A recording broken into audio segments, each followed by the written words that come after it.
What's good, y'all? Happy Tuesday and welcome to the stream.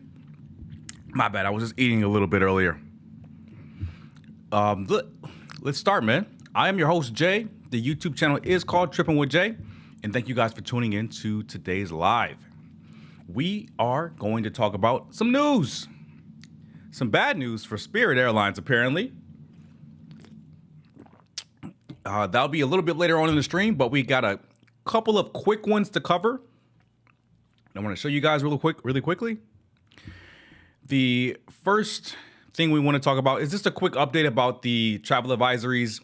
Sierra Leone, level 2, exercise increased caution for unrest, crime, and health. Cool. I don't think a lot of us are really going to Sierra Leone, but if you are, keep your head on a swivel. Okay, so the first story. I've always wanted to know this. What is the best day to book travel or get cheap flights, right? So everybody thinks it's a Tuesday. Everybody is like, oh yeah, book on a Tuesday. It's the best day to book. But this article from Travel and Leisure is about to debunk that Tuesday myth. So let's find out. See if I can make this a little bit bigger for you guys. Pause. In the past, you could count on Tuesdays as the best day to book a great deal. However, that time has certainly passed, with airlines getting hip to the game. But that doesn't mean you can't ever find a great deal or great price on flights. The sweet spot is usually 1 to 3 months before a domestic trip and 2 to 6 months before an international trip. The founder and CEO of Dollar Flight Club shared. According to the CEO, airlines use dynamic pricing, so fares change constantly. But in those windows, you'll often find the best balance of availability and price before last-minute demand kicks in. So, guys, 1 to 3 months before a domestic trip and 2 to 6 months before an international trip is the best time to book your flight. Henry Shellhot, the CEO of Flight Hub, I almost said Fight Club, agreed, noting that the 3 to 6 month timing is the sweet spot. Prices are constantly shifting with demand, competition, and the time of year, Shellhot said. This is why I always tell travelers it is better to set fare alerts and watch how prices move rather than trying to follow a single rule, which is very important too. Set those fare alerts whether you use Hopper or use Momondo. And these are websites that we've covered on the channel before. So if you guys are unaware of that, Google it for yourself, or you can search the channel for how to travel for cheap or at an affordable price, where I detail all the websites that I use. Okay. Need an even more specific date to book? Laura Lindsay, Skyscanner's global travel trend expert, had this to say. Finding a cheap flight is less about the day you book and more about how popular your flight is, since flights are priced based on supply and demand. I think we all kind of knew that. Skyscanner data from millions of flights bookings in the last year show the overall best time to book flights from the U.S. is on average 23 weeks before departure. Bruh. I don't know if you guys are booking, planning your travel outside the U.S. that far in advance. That's damn near 6 months. But that is what it is, man. That's the data. That's what the data shows. So according to all the flight pros, flying in the middle of the week provides the best deals. I think we knew that, right? If you didn't know, now you know. Saturdays can be interesting too, since most travelers would rather fly home on Sunday, he added. What I tell people is not to lock themselves into the idea that one day is always the cheapest. Try a few different options, because sometimes just moving your flight by a day can save you quite a bit. Yes, that's very, very important to point out. Newer Garden also stated that airlines tend to drop fares on Tuesdays, Wednesdays, and Saturdays, as those days tend to have empty seats. So Tuesdays, Wednesdays, and Saturdays are the magic days. Even shifting your flight by a day can mean saving 15 to 20%, he added. Here are 3 other experts' tips to snag an affordable flight. Let's see if we can fly through these real quick. Yeah, that's super quick. Go pro and try a split ticket. New Garden said if you are really dead set on finding the best deal possible, you could always try booking a split ticket. Instead of booking one round trip ticket, book 2 one-way tickets to separate legs on different airlines. That is a expert level tip. If y'all didn't know that, holy, if you're doing a price comparison with round trip and it's too expensive, see if you can book them separately and see if that's cheaper than booking a round trip. And you may be able to squeeze in an extra country. Like on the way back to the States from Vietnam, I have a 24-hour layover in South Korea. And I'm using that layover to visit South Korea. So that actually may be in your benefit to book 2 one-way flights. And if you're booking a round trip, you kind of have to depart and arrive at the same location. But if you book 2 one-ways, you can arrive in one country and leave from another back home. I think that's a W right there. So try alternative airports. Shellhot suggested that travelers look around for nearby secondary airports that may offer better deals. Looking at different airports, flight times, or even destinations you may not have considered can open up better deals, he shared. Traveling in shoulder seasons or less popular hours can also make a huge difference. So shoulder seasons are pretty much described as from high season and then that little layover period between high and low season is the shoulder season. So make sure you try to book your flights during then as well. And make sure you're getting the most out of any flight. Sometimes you just have to book that ticket no matter the cost. But that doesn't mean you can't make the price worth it. Choose airlines that still offer seat-back entertainment like Delta and some United flights. New Garden said, having movies, TV shows, and flight maps right in front of you makes the experience far more enjoyable than relying solely on the phone or tablet, especially on long-haul flights where battery life and Wi-Fi can be hit or miss. That is a good tip as well. So a lot of airlines are getting rid of those backseat entertainments or the IFE, and they're making you stream from your phone or tablet, which is kind of crazy. You spend all this money, and they can't even give you like a TV on the back of your seat. A lot of people may not even use it. Honestly, that's probably why they got rid of it, because people weren't even using it. So that's it for this story here.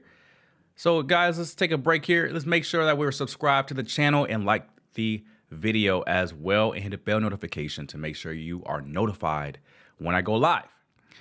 Okay, so let's go to the next one. We got some crazy airport chaos, apparently. Travel chaos for thousands after unidentified drones closes 2 busy airports. And they got a story about it too. It's only 47 seconds, so we can watch it. Let's go ahead and watch it. With some sound. With some sound that comes through and you guys can actually hear it. 1 second.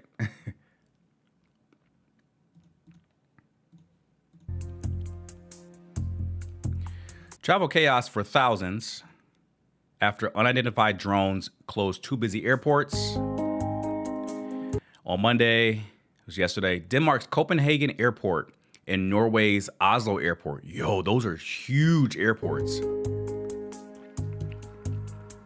Were closed for several hours after an unidentified drone was spotted. Copenhagen police said in a statement on X, CPH stopped flights for nearly 4 hours after sightings on Monday night.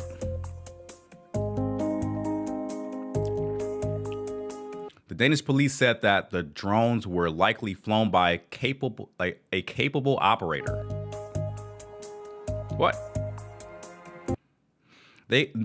Though they could not identify the type of drone spotted, CNN reported. The drones came from several different directions, turning their lights on and off. Okay. Before eventually disappearing after several hours, Danish police chief. Superintendent, whatever, bro.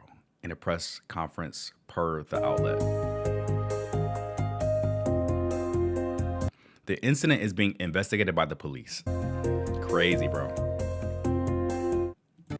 I don't know what people's obsession is with trying to fly drones where they're not supposed to fly them. Like, just be a responsible drone flyer or drone operator and fly where you're supposed to and take great footage of your surroundings, or do whatever that you want to within the law. Like, why do you got to do all this extra stuff, bro? It's crazy. All right, now we're getting to the main story of the stream. We are talking about Spirit Airlines taking another L. Not only are they filing for chapter 11 is the restructuring. Chapter 11 bankruptcy, off the heels of filing bankruptcy again for the second time this year, they're about to furlough 1,800 flight attendants, bro. A third of their flight attendants for the entire company. So let's find out what's going on with Spirit Airlines. And right off the top at 5:30, twice bankrupt Spirit Airlines on thin ice, aggressively cutting costs to stay in the air by trimming flights and also laying off flight attendants. So the big question tonight is, how will the cuts impact travelers? I don't think his microphone is on. Good evening, I'm Jim Barry. And I'm Naja Sherman. Thank you for joining us. Let's get right out to CBS News Miami's Ted Scouten. He's live at Fort Lauderdale Hollywood International Airport to answer that very question. Ted. Yeah, Naja and Jim, that's the question we've been asking today. We spoke to a travel expert who tells us that ticket holders should be okay for now.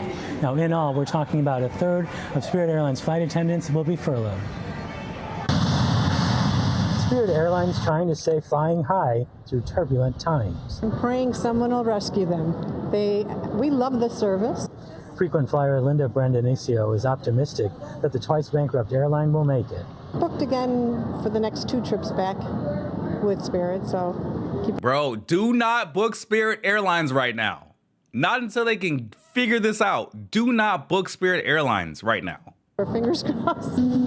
Holy. Spirit Airlines announced plans to lay off 1,800 flight attendants effective December 1st, saying in a statement, "We are taking steps to align staffing with our fleet size and expected flight volume." In other words, they are losing their butts when it comes to revenue and just overall income. They're a dying company. This comes as the third round of pilot furloughs takes effect November 1st. The flight attendants union says the way it's going to work is management must offer voluntary furloughs first before involuntary, then it goes by seniority. It's just reiterating that Spirit's a mess right now, and Spirit's in deep trouble. But I will say they are making more moves to be more aggressive this bankruptcy round to try to cut costs. Clint Henderson is with the Points Guy. He says while Spirit is cutting flights and destinations, ticket holders should be okay for now.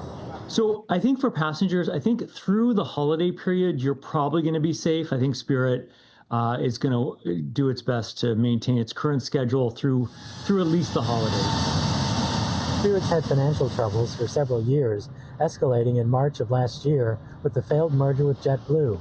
In November of 2024, Spirit filed for bankruptcy the first time, then 4 months later emerging from bankruptcy only to file again last month. Now JetBlue and several other airlines are ramping up their schedules as they keep a close eye on what happens to Spirit. No one seems particularly interested in buying Spirit or merging with Spirit. They seem more interested right now in sort of taking what could potentially be valuable from Spirit, like slots at Fort Lauderdale. Now, Henderson says by December we should have a better idea of how all this is shaking out financially. Now, here at FLL, those furloughs may not be as severe as in some other places. This is a senior flight attendant base, so a lot of the flight attendants who are based here have high seniority, so it may not affect them as much. Live at FLL, Ted Scouten, CBS News Miami. Always tracking.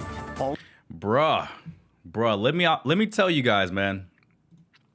When you got a company that is like Spirit and it's known for not having the best experience and it's being known for like a low-cost carrier, and they're having issues after issues, right? When it comes to bankruptcy and emerging from bankruptcy and then filing for bankruptcy again, they are having money troubles. Obviously they're having money troubles. So it's either on the income side of things or the expense side of things. Honestly, I think it's going to probably be both, right? Chapter 11 is the type of bankruptcy that you have to restructure your business in order to become profitable. Chapter 7 is when you have no money left. Like you can barely cover payroll and pay your employees. So when chapter 11 it sounds bad, but it's not as bad as chapter 7 bankruptcy. Chapter 11, like Spirit is still going to be around after they emerge from bankruptcy from chapter 11. But I promise you, they're going to have decreased routes. They're already cutting routes all over the USA. So they're literally just trimming the fat, as one would say. They're running more lean, as they would say in corporate America. And they are trying their best to just restructure their company and become profitable. And I do feel bad for the people that are impacted by this, especially the employees, the flight attendants. I have a family member that works for Spirit. Hopefully she's not impacted, but this is what comes with it, man. Either they're going to be bought out by another low-cost carrier, or they may they just go belly up. And I don't know how in the U.S. they have Frontier and they have Spirit, and Frontier is going down. But Spirit is going down rather. And Frontier, oh my gosh. Frontier is like going up. It's not as bad as Spirit as far as the finances go. So I want to know what Frontier's secret sauce is, because they can offer you the all-you-can-fly pass and still be profitable. But Spirit doesn't offer that, and they're going belly up. So I wonder what the secret is with Frontier, and how they're able to become so successful. So I hope that Spirit can come out of this and still be competitive in the market, because the more airlines that we have in the US, the more competition, the more times often that the consumer wins on the price perspective to get places. So if Spirit just goes away and you just have 4 other airlines. So they have Delta, United, American, and Frontier. It's going to be less competition and prices will go up. That's how we've seen it in the past. So we have 5 contenders that hopefully will keep prices down to a minimum and help us as consumers when it comes to price. So that's going to be it for today, guys. And if you are tuning in for the first time, make sure you're subscribed to the channel and like the video and hit the bell notification so you can be notified when I go live. I am your host, Jay. The YouTube channel is called Trippin with Jay. Thank you guys for tuning in for today's news. We got a short one today. I know it wasn't too much news, but definitely got some important stories out of the way. And hopefully it was informational to some degree for you guys. But I appreciate you guys tuning in, whether it's live or on the replay. Show me some love in the comments below and share this video if you learned something as well. I'll see you guys later. Peace.